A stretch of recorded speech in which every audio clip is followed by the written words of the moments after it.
नगर के प्राचीन वन विहार आश्रम में बीती रात अवैध रूप से कब्जे के प्रयास में फायरिंग करने का मामला सामने आया है। घटना में आश्रम में रह रहा एक युवक गोली लगने से घायल हुआ है। आश्रम के पैरोकार की शिकायत पर पुलिस ने मुकदमा दर्ज कर जांच पड़ताल शुरू कर दी है। घटना में घायल लोगों का चिकित्सीय परीक्षण कराया गया है। बताया जाता है कि रमनरेटी परिक्रमा मार्ग स्थित प्राचीन वन विहार आश्रम में बीती देर रात अवैध कब्जे को लेकर आपसी विवाद हो गया।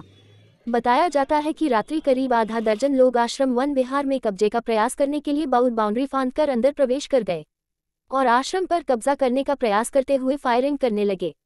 बचाव में आश्रम में रह रहे संतों ने भी ईंट पत्थर फेंकना शुरू कर दिया, जिससे जहां हमलावर भी घायल हो गए, वही फायरिंग में आश्रम में रह रहा अभिषेक परिहार पैर में गोली लगने से घायल हो गया, जिन्हें सूचना पर पहुंची पुलिस उपचार के लिए संयुक्त जिला अस्पताल ले जाया गया।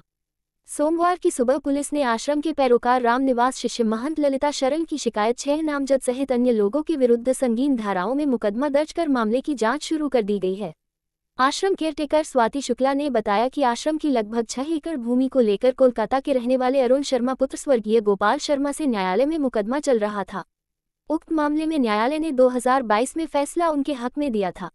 रविवार की रात्रि अरुण शर्मा ने पुनः अपने आदमियों के साथ कब्जा करने का प्रयास किया था, जिसमें जहां आश्रम के व्यक्ति पैर में गोली लगने से घायल हुआ है, वहीं एक अन्य व्यक्ति की गोली छूकर निकल गई। इसके अलावा कई लोग घायल भी हुए हैं। पीड़िता ने बताया कि पुलिस उक्त मामले में गंभीरता नहीं बरत रही है। आश्रम पर हुए हमले के बाद आश्रम के चौकीदार को हिरासत में लिया गया है। वह पुलिस कार्यवाही से संतुष्ट नहीं है। आश्रम में मिले साक्ष्यों को लेकर वह न्यायालय की शरण लेंगी। गोपीकुंज आश्रम है, वहीं की संस्था है, ये प्राचीन वन विहार। तो पहले किसी ने कब्जा कर लिया था, तो अभी हमारे पक्ष में आ गया। बहुत काफ़ी महीने से 7-8 महीने हो गए। तो वही विरोधी टीम आई थी और उन्होंने आगे पहले बाउंड्री पे गाली गलौज की। तो हमारे सभी लोग थे, उन्हें मना की वैसी बातचीत हुई, तो वो सीधे कट्टा लेके अंदर ही कूदा है और 7-8 लोग सीधे कट्टा चलाने लगी और फायरिंग हुई। फायरिंग में ये चोट लगी। कितने लोग घायल हुए? मैं और ये पुजारी 2-3 बाबा चलाने वाले जो हमसे चकबंदी में मुकदमा हार गए 2 साल पहले पीछे प्रीवियस में, वो हमसे मुकदमा हार गए। उनका नाम है अरुण सन ऑफ गोपाल शर्मा। वो हमसे मुकदमा हार गए। ठीक है, मुकदमा हारने के बाद इस पोर्शन पे हाई कोर्ट का स्टे था। हम हाई कोर्ट की जजमेंट पे हम जीत गए और सिटी मजिस्ट्रेट साहब को ये कब्जा हमें दिलाना था। उन्होंने 12 मार्च को कंप्लायंस कराया 2024 को। ठीक है, उसके बाद में जब ये कल घटना हुई, घटना स्थल पे 20 से 25 राउंड फायरिंग हुई। ठीक है, और जस्ट बगल में पुलिस चौकी है। तब फायरिंग होती तब यहाँ पर थी? नहीं, मैं कथा के लिए बाहर थी और मेरी कथा को मैं ड्रॉप करके आई हूँ। जानकारी मिली? हाँ जी, तो मैं कथा को ड्रॉप करके मॉर्निंग 6:30 को पहुँची हूँ मैं यहाँ दिल्ली टू वृंदावन आई हूँ।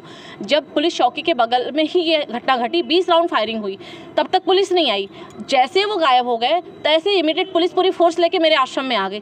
कैसे? और जहाँ पे गोली चली, जहाँ पे मारा मारी हुआ, जहाँ पे हमारे संत महात्मा घायल हुए, उस जगह का निरीक्षण करना चाहिए। तो SHO साहब हमारे जो आश्रम है, जो हमारी आश्रम में कमरे हैं जहाँ श्री जी ठाकुर जी की भोग प्रसादी बनती, उस कमरे में जा रहे हैं, वहाँ का निरीक्षण कर रहे हैं, जिसका वीडियो हमारे पास है। और उसके बाद में जिस बच्चे को गोली लगी उसको पूरा प्रेम मंदिर का परिक्रमा करा के 100 सैया लेके जा रहे हैं। और इसके पहले जिन व्यक्तियों ने हमारे आश्रम में हमला किया, उन व्यक्तियों का 100 सैया में पहले ही इन्होंने ट्रीटमेंट करवा दिया।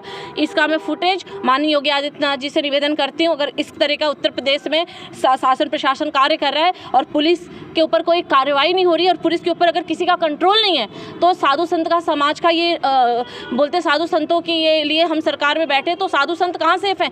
कल इन्होंने इनको गोली मारी, कल मुझे भी मार देंगे। जब आप आश्रम से जीत चुकी हैं, तो फिर लोगों को रात में क्या आने की आवश्यकता पड़ी जो रात में आए? भू माफिया, अवैध कब्जा। योगी जी, जैसे आप नारा लगाते हैं ना, अवैध कब्जा, भू माफिया, इन लोगों पे संज्ञान लगाइए। और CO सदर कह रहे हैं कि जब हम ताला मार दिए तो आप ताला कैसे खोल दिए?